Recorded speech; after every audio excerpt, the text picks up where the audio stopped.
Hey Deep Chatters, I'm Leah Morris here with my co-host Jennifer Butler, and this is Deep Chats Podcast, where we have raw discussions about real life. Each week you can expect unfiltered, no BS conversations from the heart about topics that actually might matter to you. We're just a couple of relationship coaches who want to cut through the small talk and dive deeper. So thanks for joining us on this journey, and be sure to subscribe to the show so you never miss an episode. Hey Deep Chatters, welcome back. Today we have a special guest, Lyndsi Richards. Lyndsi is a single mother of twins from Kailua, Hawaii. Wish I was there right now. She now lives in LA and is the author of the new children's book, A Tuesday Kind of Love, shedding light on young children to understand in a loving way the positive impact of parental separation. And it's now available on BookBaby. So Lyndsi, I want you to kind of introduce yourself, really. I know that was a really brief introduction, but I'm super excited to talk about this book. I am a child of parents who separated, and Jen has her own story as well. And so I'm just going to give you the floor a little bit to let you introduce yourself to our audience. Okay. Hello, everyone. Thank you for having me. I am also a product of divorce. My parents got divorced when I was 11, and it was one of those horrible, horrible divorces. So my whole life I was like, yep, never getting married, never going to do that, not in my goals in life. And then, life happens and things change. I got pregnant with twins, and I'm like, maybe I do want a family and get married. And so we got together. It was beautiful. It was magical. And, again, life happens, and it just wasn't meant to be. And I had to make that decision for my children and myself to separate. And sometimes I think you just have to take a step back and realize you really can control your life, but you can't at all. And you just got to trust and have faith and go with your intuition and understand that what's best for you is going to be what's best for your kids, because if you're not good, your kids are not good. So I decided to leave, and it was a horrible, horrible breakup. Luckily we weren't married, so we didn't have to divorce, but we were engaged. Long story short, it was a lot of work to get to the place that I'm at now. A lot of self-work, a lot of yoga, a lot of meditation, a lot of chats with other people, a lot of therapy. And then I realized, you know what? I want to do something for my kids to let them see that it can work out. It can be okay. It can be a positive situation. It can be beautiful. It can be full of love and appreciation and gratitude. And when you try to communicate with your kids, it's crazy to think that words are very powerful. Words are life, right?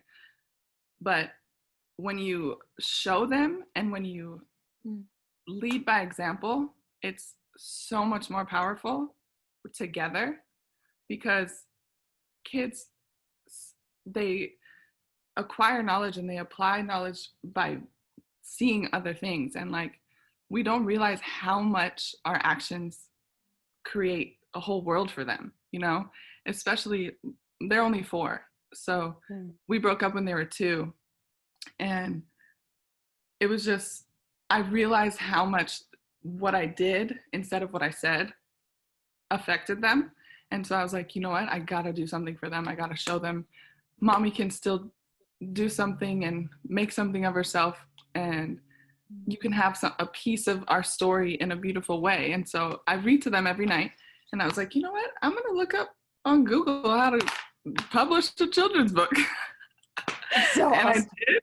Yeah, and I did, and it was so amazing. It was really hard, and I was really scared. I didn't think ever I could be an author, but you can literally do anything you put your mind to. I'm a huge believer of that. And I'm from Hawaii, right? So I had to make it little Hawaiian names and in the jungle. And so it's called A Tuesday Kind of Love. And it just kind of shows, the story is about a gorilla and a monkey that fall in love. and she gets pregnant with twins. It's basically our story, just in a better way. And at the end, they realize, we don't want the same life, and he wants to go back up to the trees, but she wants to stay on the jungle ground.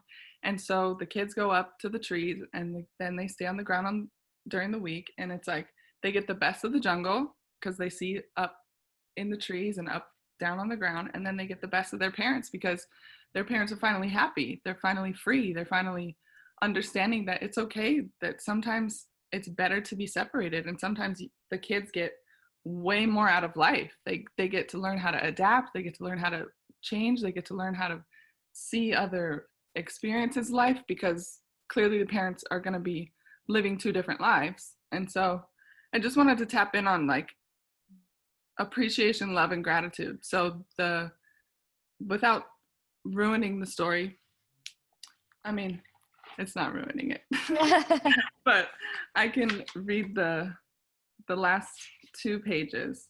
You can kind of get the vibe of what I'm trying to do. Okay. The love they shared when they made Lily and Koi would never go away. It was now just a little different. The family grew stronger and better for each other with a new normal. That Tuesday kind of love changed a little, but it came back into her heart. Lonnie and Kanoa proved to the jungle there is no perfect way to love. Love is understanding, forgiving, and respectful. It can still be powerful and pure even if you set it free.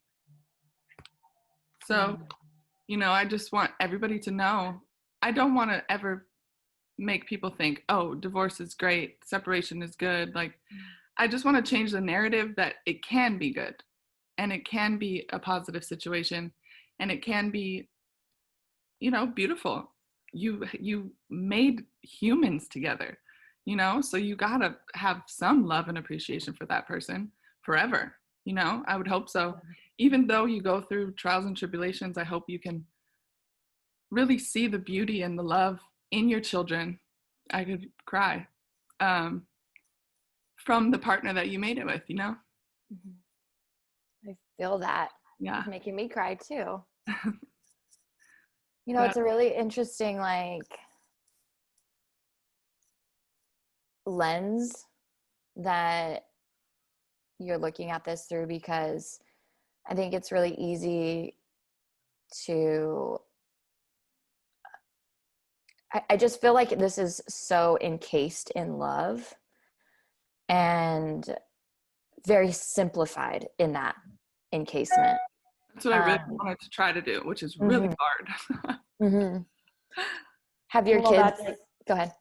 I was going to say the simplicity, like how one wanted to live in the trees and the other on the ground. Like, I think that is so powerful. Like, that line just really kind of hit me, because it is so simple, but it says so much. Like, people can, really not be able to exist together, but still love each other. Right. Like, you can't live, unless you can clone yourself, right? You can't exist in both places. I think that is so powerful in its simplicity.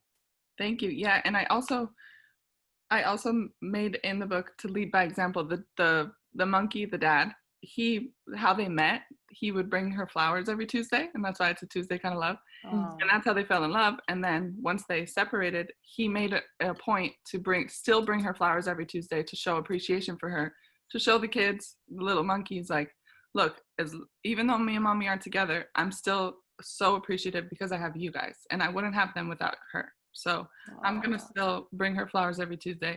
And that's why it's like the Tuesday kind of love changed a little, but it's still there, And I hope that I can inspire people to want to work a little harder, because it's really about the kids, and people don't think about the kids. People think about themselves, and it's very important to think about yourself. I don't want to say that, but if the kids see that you're unhappy and they see that you're so angry at each other, and that's how they're going to view everything. And that's how they're going to maybe think of their relationship. Like me, like, I literally thought I would never want to be married because all I saw was just horrible anger and pain. And, I just want everybody to feel love and gratitude. And so it's just really cool to see something that you think of and then have it be It's just like, especially based off of your own like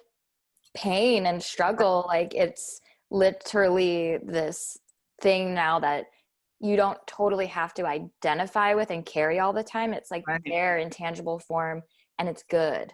right. And it's words, like we said, words are the most powerful thing we have. You know, it's the message. Words are our message to everyone in the world. It's like, once you write something down, it becomes that much more important and that much more amazing when it happens, you know? It's like, you really feel it when you write it down and you talk about it and then you make it happen. It's such an incredible feeling. I love what you said too about rewriting the narrative, because I know that narrative well. My ex and I got divorced when my son was 3. And I remember the impact of that narrative and the guilt and like the weight of carrying that around and thinking, oh my God, like have I ruined my son's life, right? Have I ruined his future? Like just all this guilt and shame about it. And I remember having a moment when he was probably like 4 and just being really kind of sitting in this perspective of every family looks different, right? There are families that all live together. There are families where there's military families, right? Where one parent might be traveling for long periods of time. There are same-sex families there. And I was like, and they love, right? Their family units are just as loving and cohesive. Right. Yeah, normal. So why is mine different? Right. And I just remember feeling like this is just what our family looks like, but we still love. We're still a family. Right. And and that's I the love most it. important thing. Family is love. Yeah. Excuse me. I think that's the most important thing in life is love. We don't have love, what do we have? You know? Yeah. I just have to say that it's hard for me to like take Jen completely seriously right now, because for those of you who are just listening to this and not actually watching the video on YouTube, Jen's eyes are dilated, so she's wearing some sunglasses and she's super wise and super stony. But it is all about love. Yeah. It is all about love. Peace and love. You know, it's hard to like remain in the love when I cannot imagine what my parents must have gone through. I can't, like, all I can relate to this is on the level of, you know, being in the middle of that and feeling the love crumble away and never return. Right. And not even, you know, I had to, I think, as a child of divorce, like you're saying, like really change the way that I viewed marriage, change the way that I viewed long-term relationships. I think I always had this idea that like they're probably going to fall apart and it's going to end real bad. And there's a lot of fear behind it. And the idea of fully being vulnerable to something lasting and that, you know, and that not falling apart, it was something that was slightly foreign to me. I mean, my parents got remarried and my mom's very happy now and my dad's very happy now, but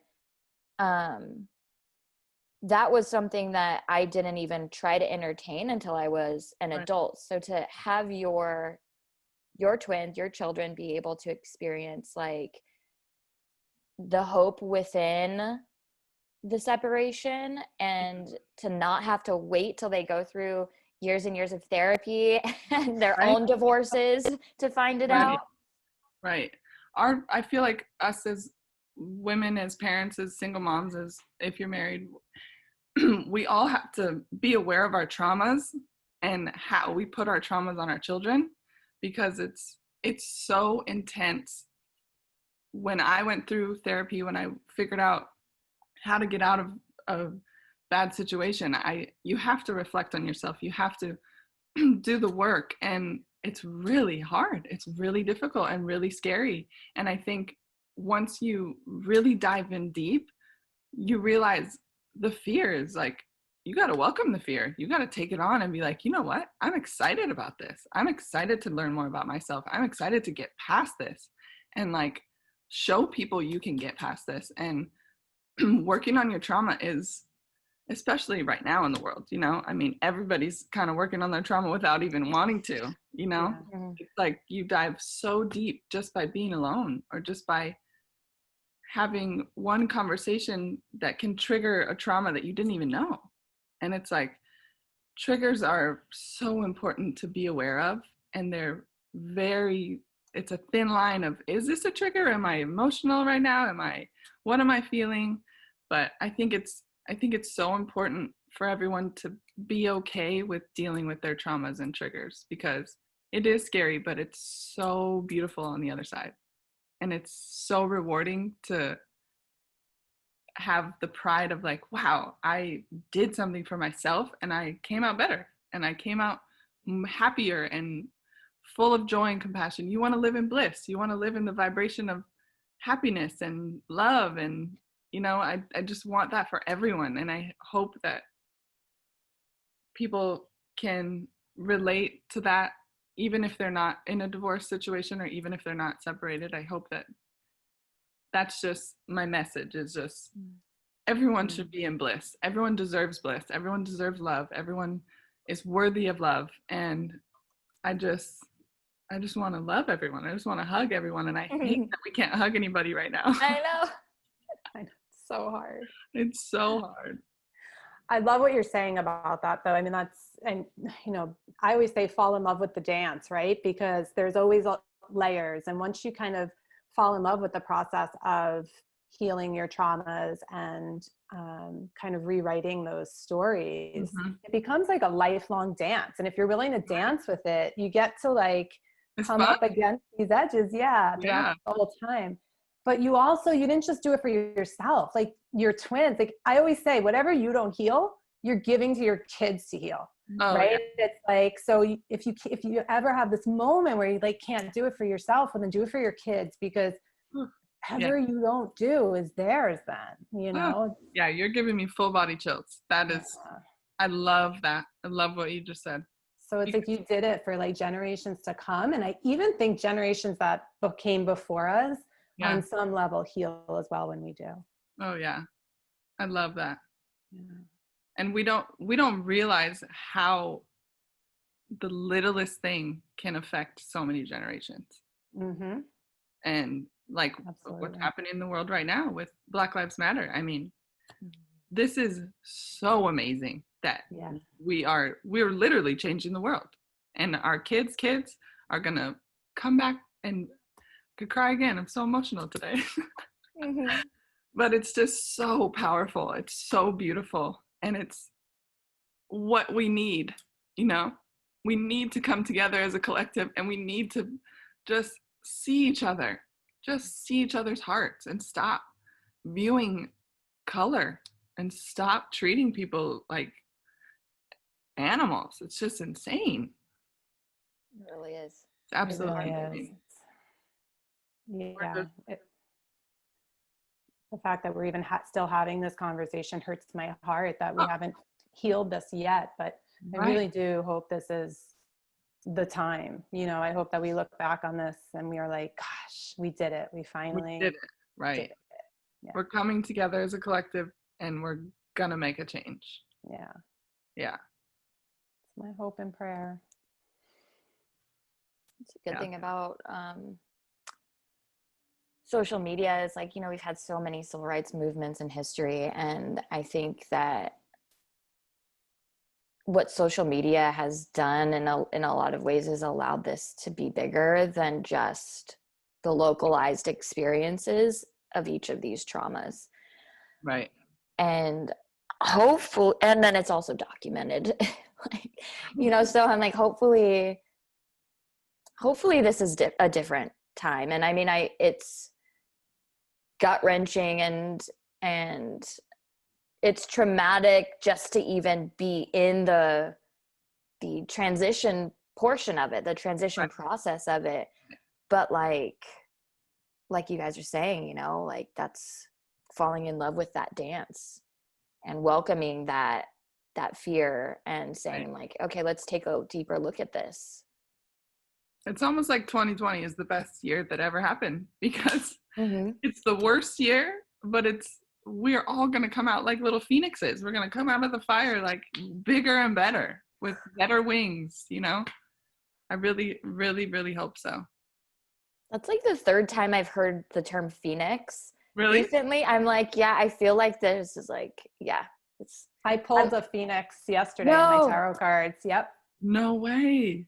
Yeah. So there's your fourth. Wow, you guys. There it is. We are all. I love how we're all on the same page with this stuff. That means we are aligned, and this is it's meant to be. Yeah.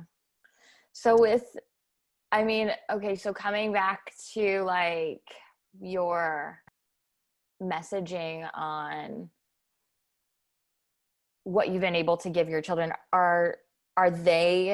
do you sense a change in them at all as far as like how they're able to process everything that's happened to them? Oh yeah, absolutely. It gives me joy, but it also makes me a little sad because they're only 4, but they're so mature. They're so intelligent. They're so connected. They're so just aware of everything. And I think I try really hard as a single mom to connect with them on a level of like, look, I want you to learn from my mistakes. I want you to be better than me. I want you to do better. And so I'm going to do whatever it takes to explain things as best as I can and as simple as I can, but in a way that will really affect you. And so I talk to them kind of like adults sometimes, where it's like, I don't know if they're understanding, but they're just taking it all in. And then Understanding. Yeah. And then I see them like, if we exchange, because we're week to week. So they're with me a week and then with him a week.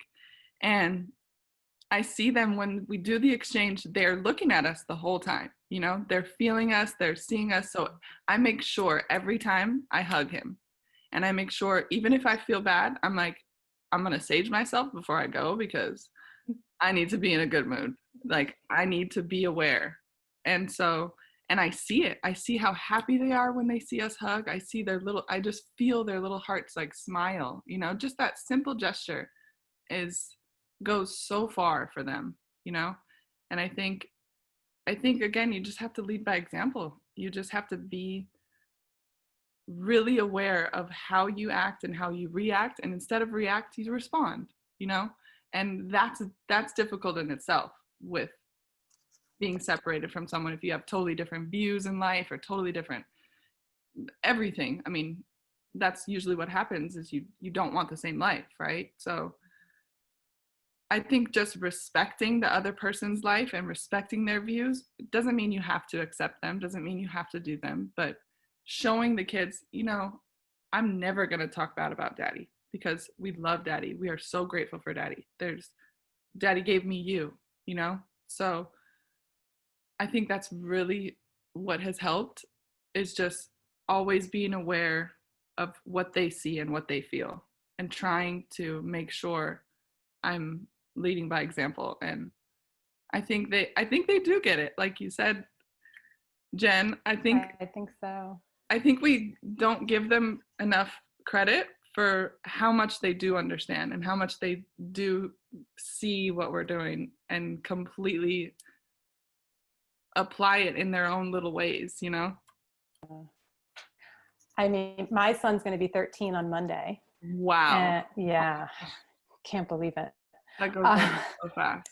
I blinked and it happened. But I raised him the same way. You know, I spoke to him like an adult for as long as forever. You know, I was always honest with him. I really was a very conscious parent and made sure to always be in that process that I can feel into, that you're doing with your kids. And I see him at 13, and I see his ability to have empathy and compassion, and to think on his own, and to advocate for himself, and like all of these things, you know, even to advocate for himself with me. You know, he knows how to engage in a proper discussion, as opposed to like slamming the door and I hate, and Right. it's like, so I see the effects of it. And I remember when he was your twin's age and feeling like, oh, he's like so like mature. I feel bad. Like, did I rob him of something? Yeah. He still acts like a little kid too, right? So just some feedback for you. They sound like they're amazing, and they've got an amazing mom doing some really fabulous things for them. So, yeah. How is your relationship now with your ex? So mine is very interesting. And I don't talk about this very often, but my ex is unfortunately not allowed contact. So lots of personal reasons, things like that, stuff going on. And so I always think about this from my perspective, because I think a lot of times people get very like, oh, that's so easy when you have two healthy people and two people who can engage as, people who are putting their kids first, and it's easy, right? But you always come to people who are like, well, you don't have somebody who won't co-parent, or you don't have somebody who is adversarial or whatever, And I always love to say, like, I know it's harder, but you will never, ever, ever hear me say a bad word about my ex to my son, and you will forever hear me, like, every time I can catch him doing something, oh, you do that? Your dad does that. Just really keeping him alive in our lives, because, and I always tell my son, you got every single best thing from your dad. Like, you have it, and and I see it, and you've got the best of both of us. And so I always say to people, like, it doesn't matter what the other person's doing. How are you going to show up for your child and be an example? Exactly. Of what's possible in the worst of situations, right? Our situation isn't great, but the best, you can't put energy into someone else. You can't control someone else. You can't. Exactly. And it's not your responsibility to. Exactly. Even if you are a parent, that's their responsibility, and your responsibility is at your house. Yep. Yeah, and my responsibility is love, is to find the way to do this with love. Yeah. And so every step of the way, that's been the thing. And so even though there's not this like, typical unit or whatever, my son is just, he loves his dad, there's no animosity, there's no conflict there, because it's never been anything but your dad loves you, and you've got, so. And that's because of you, which is beautiful, because you let him create his own reasonings or view of his father, which I think is so amazing. And I love, that's exactly what I want to do, is just encourage them to make their own opinion of their dad. It's my opinion shouldn't matter. That's my opinion.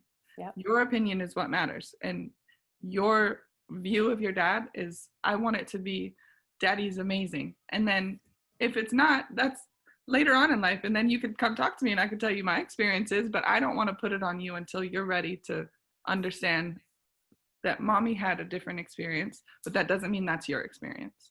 And I love, love, love what you just said. Yeah. That's such a great, I think that's what it actually comes down to, is like parents wanting to, or even just humans in general, us manipulating experiences and conversations so that we can have our opinion be shared by the people around us. Right. And when it comes to children who are so impressionable, so vulnerable, so, like you said, just like sucking everything in like a sponge, it is so like necessary to tread lightly when it comes to our opinions about their parents, because all they want to do is agree with you. They want to be on your same side of the fence. And if you create a fence, it's like now they're constantly having to choose. Which is the worst position for a child. Because that's what I was put in, that position where my mom told me everything my dad did to her. And I was like, I hate you, Dad. And then she left and she was like, you're actually with your dad. I'm like, you just made me hate him and now I have to live with him? What? It's like, you don't realize, again, it's realizing your traumas and realizing what you're putting on your kids it's very difficult. Being a parent is very difficult. You have to be like an octopus. It's like, you gotta know every little thing that you're doing is affecting your child and their future and how they're gonna live their life, which is a huge responsibility. But it can be such a beautiful one and such a rewarding one. And just seeing, like, I'm sure, Jen, seeing your son be so loving and compassionate, I'm sure that just fills you with pride and joy and love. And I can't wait for that, to see. Like, my kids love giving people compliments, and I'm like, I am so proud of you. That is the cutest thing ever. And then I realized, I'm like, wow, I guess I give a lot of compliments. And then I'm like, look at me. And then I'm like, it's so funny. Good for you for doing it. We don't do it enough, right? Every mom who's listening right now, pat yourself on the back, right? On the back. Relax. You got to be gentle on yourself. Being a mom is hard. You got to let all the pressure go. Let all the guilt go. It's like, we created a human, and then we released the human, and then we raised the human. It's like, guys, we are incredible. Women are the most incredible things in the world. It's just, yeah, we really are. We got to be less judgy too. Moms are so judgy. We got to let that go. Let it go. We got to love. Let's come together. Every mom is different, and every mom is amazing, no matter what they're going through. Like, well, I think if we would be less hard on ourselves, then we would stop being so hard on the other moms, you know? Right, yeah. It's all from within. Which is really hard. Yeah. Yeah, exactly. Yeah, I have a few mom friends who have told me the same thing. Like, once you become a mom, the waves and types of judgments that you'll start receiving are completely different. There's like a special little niche just for moms to judge each other. That's so true. But like Jen said, it's just yourself. You're hard on yourself. But I think everybody's hard on themselves, and they don't realize it because they're trying to impress everyone else, and everybody cares so much about what other people think, when in reality, nobody really cares, you know? It's like, you just live your life and be proud of who you are, no matter what you feel or what you think, or, you know, it's like all these agreements that we make with ourselves from when we're children, and then we realize as an adult, wow, I don't want to agree with that anymore. And then you change, and then you feel better. I always tell my clients, when you feel the urge to judge, or we start to feel yourself judging, get curious, right? Like, turn it in. So if you're about to judge somebody, get curious about yourself, because it's usually something that's being triggered that you're trying to deflect off yourself, because you've just hit a crack or a wound or something that hurts, right? But if you can go in and address it and then heal it, suddenly it's like, you can be at peace with that. Yeah.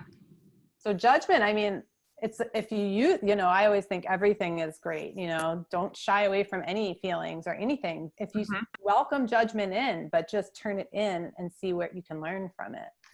Did you do that with your son? Because I love teaching them that, like, emotions are very important, and feel everything.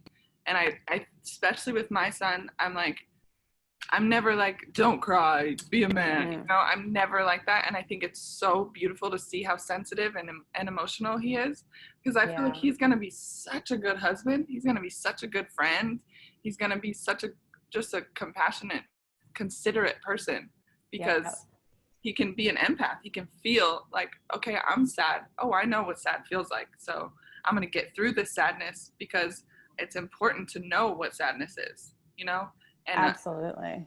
I think that's really a beautiful explanation of seeing your son later in life be compassionate. It's like, well, maybe because you showed him that this is what sadness is. This is what anger is. This is what happiness is. This is what joy and love and emotions are so important to feel. Mm-hmm. We're we're just energy beings of emotion. It's like everybody's like this all the time, you know? Ride the wave of emotion. Especially for men, you know, I feel bad for some of our guys, you know, they really, geez, stuff it down, don't cry, be a man, like, don't feel, like, it's awful. And then we extend, of course, like, then we expect them to be emotional with us. Know how, yeah. They're it's like, very sad. Yeah, you know, we don't, I mean, that's a whole other conversation, but just when I like feel into what that must feel like as a little boy, to not be allowed to feel and to not be allowed to like be vulnerable and cry and be scared and all of those things, and how, gosh, just how like violating that must feel too, right? And shaming. And then to have to grow up to somehow get through that as a man without really processing it. So yeah, we love you, men. We love you, our men. I don't think they hear that enough. They really don't. Yeah. And I think we expect them to give us so much love, but how are they going to give us love if they're not getting it themselves? Yeah, it's like as a society, we're teaching our young men from such an early age to gaslight their own emotions. And so, you know, oh, that's not that big of a deal. Oh, you know, that's minimize, gaslight, talk yourself out of it, distract, defend. Like, it's all just everything but acceptance and acknowledgement and truth. And then they, you know, they grow up to learn like, oh, well, that's what I do when I'm feeling XYZ. So whenever I'm, you know, getting feelings from other people, like how, so yeah, anyway, ground zero is where it starts. And the two of you have, you know, raising the next generation of these like feeling, empathetic, compassionate men. It's so exciting to think about. It is. Because I don't know if you did that. Do you have two boys or a boy and a girl? I have a boy and a girl. Oh, that's so sweet. I always thought when my son was young, I would always, in my head, I always had it running like I'm raising a future man. Right. And so like, what kind of man is he going to be in this world? What sort of presence and example and leadership is he going to be able to put into this world? And so like every time I would want to like jump in and save him, or, you know, just kind of like helicopter over him, or, you know, anything like that, I'd be like, that's how I would stop myself. Right. Because it's hard to watch your kids struggle. It's hard to watch your kids fail and all of that, but you have to, like, he has to be able to navigate that stuff on his own. So that was always my mantra. I love that. But you were aware from the beginning. It's like, it just all comes back to, you gotta work on yourself. You gotta be aware. You gotta be so strong mentally and spiritually. And I think that's where we are in this world right now. I think a lot of people are waking up and realizing what their traumas are and what their triggers are and what they want in life, and they're getting it, they're manifesting, they're loving, they're, you know, I think it's exciting to think of what the next generation is going to be. It makes me really, really excited. It's like a complete remothering of ourselves. You know, that going within, that like extreme yin energy that's just like darkness, stillness, quietness, and here we are facing ourselves, and it's fucking disturbing, but like the disruption is where the rebirth comes, and that we can emerge as phoenixes. Yeah. There it is. There it is. There it is. Oh my gosh. I want to get a tattoo of a phoenix. I know. We all should. Yeah. I know. Wow. What a great conversation. Yeah, I love this. I love conversations that aren't about specific people. Like talking about what they did or what they're doing. It's like, let's talk about how amazing life is and how amazing the next generation is going to be and what we can do to create more gratitude. And it's just, it makes you feel good when you talk about this, you know? Yeah, absolutely. It's yeah. Someone said to me the other day to always kind of think about who's at your table, right?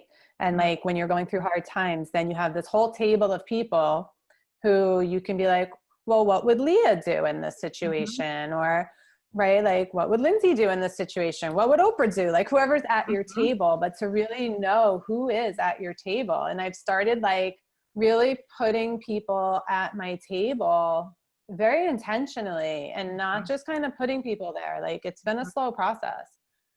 Leah, you're at my table, and Lyndsi, you're at my table now too. Thank you. I would love to have you. I'm like, I could talk to you forever.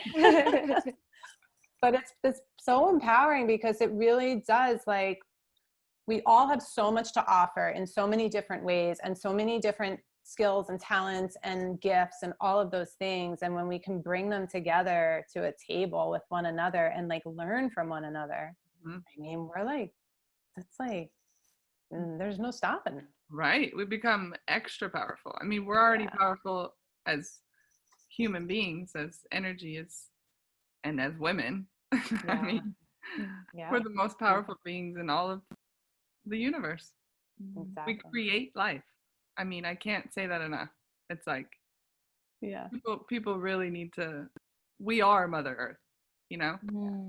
And we need to respect that and encourage more just appreciation for each other as women, you know? I agree. Amen to that. Yeah. We love women. I love everyone listening. And men, we love you. Yeah, exactly. we just love everybody. I'm so grateful that I was able to do this with you guys. Yeah, me too. So let's let everybody know, where can they find you? Where can they find the book? How can they stay connected? Okay, so you can get my book. It sucks because it was on Amazon and Barnes & Noble, but with COVID and everything, they're like, this is not important. This is not essential. Like, okay. Yeah. But you can get it on my website. It's just a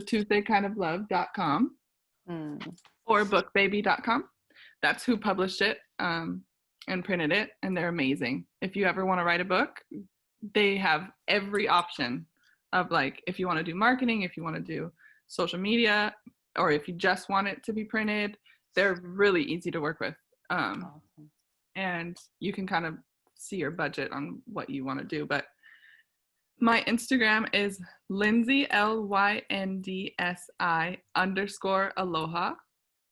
And then I also have an Instagram for this. It's just a Tuesday kind of love. But yeah. Awesome. Well, thank you so much. Thank you guys chatting with us and Deep Chatters. We appreciate you. We're always very, very grateful to have you here with us. Hope you all enjoyed my stoner look today. I honestly forgot that you can't see me. I felt your eyes. It's been very interesting. We will see you guys next week, Deep Chatters. Have a wonderful week.